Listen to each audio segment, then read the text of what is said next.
السلام علیکم۔ آج ہم محمد مرزا کے بیان میں سنیں گے گھروں میں بزرگوں کی تصویر لگانا لٹکانا کیسا ہے اسلام کے پوائنٹ آف ویو سے۔ کیا گھروں میں بزرگوں کی تصویر لگانا چاہیے یا نہیں؟ کیا بزرگوں کی گھر میں تصویر لٹکانا جائز یا ناجائز؟ آج ہم سنیں گے محمد مرزا اس بیان میں۔ بہترین بیان ہے، ویڈیو کو اسکپ نہیں کریں گے، ویڈیو پوری سنیں گے۔ ویڈیو بھائیوں کے لیے بہت کمال کے ہونے والے ہیں۔ بیان کی طرف سنتے ہیں بہترین بیان۔ بزرگ کی یا میں آپ کی مثال کے طور پہ اپنی تصویر لگا لیتا ہوں، یا کوئی میری تصویر خدا دا ناجے میں ایک مثال دے رہا ہوں، میں مثال بتا رہا ہوں، نہیں اس مثال کو چینج کریں اور چلے ویسے تو آپ کی تصویریں تو چل رہی ہیں نا، ویسے سر میں 14ویں اور 15ویں صدی کا بزرگوں کو مانتا ہی نہیں ہوں، تو میں خود 15ویں کا ہوں۔ نوجوان کے، نئی نسل کے، اور جو ابھی جو ینگ جنریشن ہے اس کے بزرگ تو آپ ہی مانے جا رہے ہیں۔ اس سینس میں بھی بات ہو رہی ہے کہ جن کے بزرگ طاہر القادری ہیں یا کوئی اور فوت شدہ بزرگ ہیں، تو ان کی اگر تصویر گھر میں لگا لے تو یہ ممنوع ہوگی؟ جن کے ساتھ آپ کی مذہبی ایفیلیشن ہے نا جی، یہ آواز کس کی آ رہی ہے؟ اچھا اچھا اچھا، جس کے ساتھ آپ کی مذہبی ایفیلیشن ہے نا اس کی تصویروں کو تو حرام قرار دیا گیا۔ بیسیکلی تصویر کو حرام کرنے کی وجہ یہی تھی، بخاری اور مسلم دونوں میں حدیث ہے، نبی علیہ السلام کی وفات کے آخری دن چل رہے تھے۔ میں نے وہ رسول اللہ کی آخری وصیت ہے جو پمفلٹ لکھے نا اس میں بھی حدیث نقل کی ہے۔ تو نبی علیہ السلام کی دو بیویاں ام حبیبہ اور ام سلمہ آپس میں گفتگو کرنے لگی کہ اب جب ہم حبشہ گئے تھے وہاں ہم نے ایک جو ہے وہ گرجے میں تصویریں لگی ہوئی دیکھی تھی، اور نبی علیہ السلام کی وفات کا آخری ہفتہ چل رہا تھا۔ آپ صرف اس بیماری کے عالم میں آپ متوجہ ہوئے اور آپ نے فرمایا یہی تو ان کے اندر بربادی تھی کہ ان میں جب کوئی نیک آدمی مر جاتا تھا اس کی قبر کے اوپر مسجد بنا لیتے تھے، پھر اس میں اس کی تصویریں لٹکا دیتے تھے، اللہ کے حضور یہ بدترین مخلوق ہوں گے۔ تو نبی علیہ السلام نے شرک کی بنیادی تصویروں کو قرار دیا ہے کہ قبر مزار بنانا، ادھر تصویریں لٹکانا، اس کے ساتھ عقیدت وابستہ۔ اسی وجہ سے تصویریں حرام تھیں۔ جو تصویریں عقیدت کے بغیر ہیں ان کے اوپر کوئی ایشو نہیں۔ میرا آپ یوٹیوب پہ کلپ لکھیں تصویر انجینئر محمد مرزا یا اسلامک رولنگ آن پکچرز، کھل جائے گا۔ عام پکچرز کا مسئلہ نہیں۔ میرے بھائی ڈاکٹر طاہر القادری صاحب کی تصویر لگائیں گے تو ہم آپ کو منع کریں گے۔ اگر آپ عمران خان، نواز شریف یا زرداری کی تصویر لگا لینا تو ہم آپ کو منع نہیں کریں گے، کیونکہ ان کی تصویر آپ نے مذہبی عقیدت سے نہیں لگائی ہوگی، ایک ہیرو کے طور پہ لگائی ہوئی ہوگی۔ نہ آپ اس کو دیکھ کے اس کے سامنے جھکنے کا دل کرے گا، نہ آپ یہ سمجھیں گے کہ اللہ کے حضور یہ مجھے بخشوا لے گا۔ یہ کیا، آپ کسی کرکٹر کی تصویر لگا لیں، کسی فٹ بالر کی لگا لیں جس میں وہ پورا اس نے لباس پہنا ہوا ہو، پھر اور پاسے نہ ٹور پہنا۔ اچھا یہ جو ایک معذرت کے ساتھ جو پہنتے ہیں سر وہ ہر وقت کاچیز نہیں پھرتے نا، کہا کہ وہ پینٹ کٹ بھی کوٹ پہنے۔ معذرت کے ساتھ اس میں جو ایک حدیث ملتی ہے کہ رحمت کے فرشتے نہیں آتے، وہ میں حضرت وہ بتا رہے، اس لیے میں نے آپ کو پہلے بتایا کہ اسلامک رولنگ آن پکچر، ہاں وہ اس کا اطلاق۔ اچھا آپ کی جیب میں جو نوٹ ہیں وہ تصویر والے یا بغیر تصویر والے؟ تو آپ کے گھر تو نہیں پھر فرشتے آتے ہوں گے؟ ہاں تو اس کو ذرا کلیئر کر دینا۔ نہیں تو آپ نے ابھی تک کیا کیا ہوا ہے؟ آپ کلیئر کروائیں نا، اب آپ بوڑھے ہو کے کلیئر کروانے لگے ہیں۔ نہیں گھر میں تصویر، آپ نوٹ باہر رکھ کے جاتے ہیں گھر سے؟ نہیں یہ تو ہمیشہ ہی ساتھ ہوتا ہے، اس کے تو پھر آپ تو فرشتوں سے محروم ہی رہیں گے۔ آپ کو اس کا مطلب آپ کو بھی گھر میں نہیں گھسنا چاہیے، اصل میں تو آپ کو نہیں گھسنا چاہیے کیونکہ آپ کے ساتھ ہر وقت تصویریں۔ تو علماء جو ہمارے جو ہم نے سنا مجبوری ہے، ہاں تو ہمارے جو مجبوری میں دین بدل دیا انہوں نے۔ اصل میں مجبوری نہیں ہے، علماء کو یہ سمجھ نہیں آئی کہ کس تصویر کے اوپر ممانعت ہے۔ جس تصویر کے ساتھ آپ عبادت والی عقیدت وابستہ کر لیں، مشکل کشا اور بابا ماننا شروع کر دیں اس کو۔ ہاں جی، دوسری تصویروں کے بارے میں یہ چیزیں نہیں ہیں، قطعاً نہیں ہیں، ان سے تو آپ جان نہیں چھڑا سکتے۔ میں ابھی آپ کو تصویر بڑا جرم ہے یا بت؟ تو اگر گھر میں بت رکھے جا سکتے ہیں؟ اگر تصویر پہ فرشتے نہیں آتے بت پہ بھی نہیں آتے ہوں گے؟ تو بخاری مسلم کو کھول کے دیکھیں، سیدہ عائشہ تو شادی کے بعد بھی گڑیوں سے کھیلتی تھی، اور بلکہ ایک وہ گھوڑا بھی تھا جس کے پر تھے، تو نبی علیہ السلام نے مذاق میں پوچھا کہ یہ گھوڑے کے پر؟ تو انہوں نے کہا حضرت سلمان کا گھوڑا نہیں تھا، اڑتا تھا۔ حضرت عائشہ نے جواب دیا، آپ محظوظ ہوئی۔ کیوں؟ بچے ان بتوں کو جو تصویر سے بھی بدتر ہیں عقیدت سے نہیں دیکھتے، بچے اٹھا کے کھلونا پھینک بھی دیتے ہیں، ٹھوڈا مار دیتے ہیں۔ اگر آپ اپنے بزرگوں کی تصویروں کو روزانہ اتار کے زمین پہ رکھ کے کرتے ہیں تو لگائیں۔ نفرت میں بھی لگا سکتے ہیں، نفرت میں کیوں لگائیں گے؟ ہاں تو بچہ تو رسپیکٹ نہیں کرتا نا یار، وہ تو اٹھا کے بچے کے سامنے آپ یقین کریں امام کعبہ کا بت بنا کے بھی رکھ دینا، اس کو کوئی پرواہ نہیں ہے، اسے ٹھوڈا مار کے پرے سٹنا ہے۔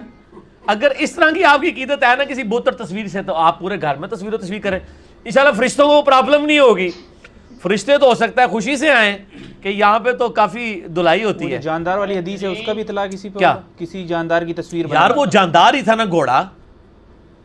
سیدہ عائشہ کی جو گڑیا ہے, گڑیا کا ماڈل کس کا ہوتا ہے؟ انسان کی ہوتی ہے نا. ٹھیک ہے, وہ کوئی بلی کی گڑیا تو نہیں ہوتی ہے کہ بلی کا بچہ ہے. ٹھیک ہے نا, اس لیے میں نے کہا تھا اسلامک رولنگز آن پکچر. اور آپ کے علماء جو ہے نا, ان کا مسئلہ میں آپ کو بتاؤں, ان کو تھوڑی دیر سے سمجھ آتی ہے.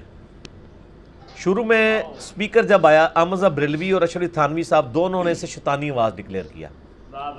آج ان دونوں فرقوں کے لوگ سپیکر کے بغیر سٹارٹ ہی نہیں ہوتے ہیں.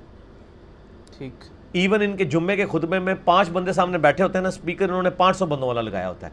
تو سر یہ پہلے حرام تھا, حلال ہوا. ویڈیو کیمرہ بھی ہماری زندگی میں حرام تھا اور ہماری زندگی میں اللہ نے ہمیں حلال ہوتے دکھا دیا. تصویریں بھی انشاءاللہ تعالیٰ آپ کو حلال ہوتے نظر آ جائیں گی, کیونکہ علماء نے حرام کی تھی نا, نبی علیہ السلام نے تو نہیں کی تھی. ان کو ان احادیث کا فہم ہی نہیں پتا تھا. وہ عقیدت کے ساتھ تعلق رکھنے والی چیزیں, وہ اس طرح نہیں ہے. دین کو سمجھیں آپ. لگائیں, کیوں نہیں لگائیں؟ لگائیں, اپنے البم میں لگائیں, لیکن سامنے نہ لٹکائیں. میں نے تو کہا اینیورسری پہ میاں بیوی تصویر کھنچوائیں, اپنے البم میں لگائیں.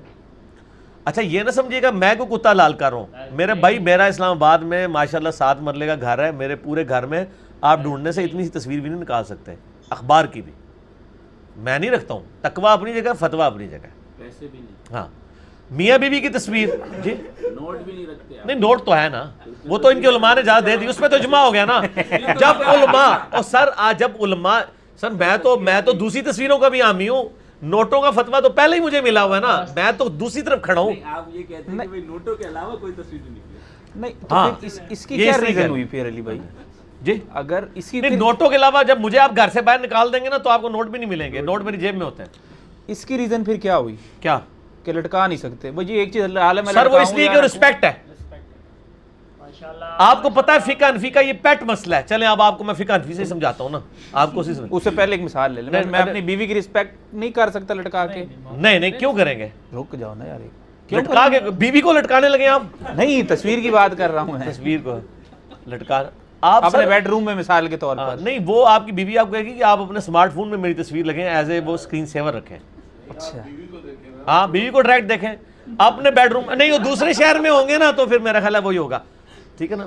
اب وہ دیکھیں نا, وہ بات بڑی اہم آئی تھی میرے ذہن میں, ادھر آ گئی. فقہ حنفی کا یہ پیٹ مسئلہ ہے کہ آپ اگر کسی ایسے مصلی پہ نماز پڑھیں جس پہ تصویر بنی ہو, تو بلا کراہت نماز جائز ہے. آگے ریزن لکھی ہے, یہ بارِ شریعت کھول کے پڑھ لیں. کہتے ہیں اس لیے کہ جب آپ اس کو مصلی پہ تصویر کو ڈالتے ہیں نا, تو آپ اس کو پاؤں کے نیچے روند رہے ہوتے ہیں, وہ رسپیکٹ کا مقام نہیں ہوتا. ویسے آپ کو یہ بتاتے ہیں سامنے تصویر لگی ہو تو مکروہ تحریمی نماز واجب الاعادہ ہے. وہ کہتے ہیں وہی تصویر آپ کے مصلی پہ آ جائے تو نماز بلا کراہت جائز ہے, کیونکہ وہ رسپیکٹ کے مقام پہ نہیں. یہ فقہ حنفی کا مسئلہ, یہ بزرگوں کا صدیوں سے چل رہا ہے. تو یہ میں نے نہیں بدلا ہوا, یعنی صدیوں سے ہی تصویر کے مسئلے میں لوگوں کا یہ عقیدہ تھا کہ اگر وہ رسپیکٹ کے مقام پہ ہے تو حرام ہے, اور اگر رسپیکٹ کے مقام پہ نہیں ہے. اور میں آپ نے نوٹ والا حملہ کیتا ہے نا, میرے نوٹ پتہ کتنے ہوندے جے؟ شلوار دی جیب وچ, رسپیکٹ دی مقام تے نہیں میں رکھے ہوندے. میں نے آج تک بٹوا کبھی استعمال نہیں کیا اپنی زندگی میں. 41واں سال چل رہا ہے, بٹوا میں نے اپنی زندگی میں استعمال نہیں کیا. ہمیشہ شلوار کی جیب رکھی ہے اور وہاں پہ رکھتا ہوں. میں رسپیکٹ کے مقام پہ وہ تصویر نہیں رکھتا ہوں. تو اس کا مطلب درمیانے والے بزرگ یہ مسئلہ تو صحیح بتا کے گئے ہیں. یہ درمیانے نہیں, پرانوں نے بھی یہی بتایا ہوگا یقیناً, اسی لیے لکھا. ضمنی سوال یہ ہے نا کہ چلیں آپ کو تو جواب مل گیا, ہم نے رسپیکٹ کے مقام پہ نہیں رکھی ہوئی. جائے نماز کے اوپر خانہ کعبہ کا نقش بھی ہوتا ہے, تو اب اس کا وہ تو غلط ہے جی. ہم کہتے ہیں کہ وہ آپ نہ کریں, وہ تو یقیناً ہم اس کو کنڈیم کرتے ہیں. خانہ کعبہ ہو یا روضہ شریف کا ہو, نہ رکھیں, غلط ہے, نہ کریں, ضرورت ہی نہیں ہے. بلکہ اب تو یہ کافی ٹرینڈ چلا ہے, اور خصوصاً الیاس قادری صاحب نے اس چیز کو کافی نا ہائی لائٹ کیا ہے, اور ان کی وجہ سے یہ چیزیں بہتر ہوئی ہیں. ٹھیک ہو گیا جی, ٹھیک ہو گیا. یہ عام ٹی شرٹس پہ کچھ نشانات بنے ہوئے ہوتے ہیں, اس میں عموماً علماء کہتے ہیں کہ یہ یہودوں کی ہے یا نصارہ کی مشابہت ہے, یا ان کے کچھ مذہبی نشانات آج کل اگر مذہبی نشانات ہیں تو علماء کو تو پتہ نہیں ہوتا مذہبی نشانات کا. علماء کو تو اپنے مذہبی نشانات کا پتہ ہے. یہود و نصارہ کے تو آپ پوری تحقیق کریں, کیونکہ یہ تو ہر چیز کو یہود و نصارہ کے چکر میں ڈال دیتے ہیں. ان کے ہاتھ میں جو موبائل ہیں وہ یہود و نصارہ کے نہیں ہوتے ہیں, ان کی گاڑیاں یہود و نصارہ کی نہیں ہوتی ہیں, ان کا اسلحہ یہود و نصارہ کا نہیں ہوتا. صرف آ کے آپ کی ٹی شرٹ اور آپ کی پینٹ شرٹس کے پیچھے پڑ جاتے ہیں. نہیں, وہ یہ بھی کہتے ہیں کہ ٹی شرٹ کے جیسے بیک سائڈ پہ کچھ لکھا ہوا, آپ نماز پڑھنے جو آپ کے جو پیچھے لکھنے سے کیا فرق پڑتا ہے؟ جو آپ کے پیچھے والا ہوگا وہ پڑھے گا نماز میں تو اس کا خشوع جائے گا. نہیں, اس حساب سے تو میرے بھائی جو پہلی تو بات یہ ہے کہ نماز جو پیچھے پڑھ رہا ہے اس نے آپ کی ٹی شرٹ کو نہیں دیکھنا، وہ سجدے والی جگہ پہ دیکھے گا. اس حساب سے تو مسجد کے اندر جتنی انہوں نے آیتیں لکھ کے لگائی ہوتی ہیں خشوع و خضوع اس سے بھی چلا جائے گا. تو وہ آیتیں کیوں پڑھ رہا ہے، وہ تو سجدے والی جگہ پہ دیکھے گا، ماشاءاللہ، بہترین بہترین. کوئی خشوع و خضوع نہیں جائے گا. اچھا کیا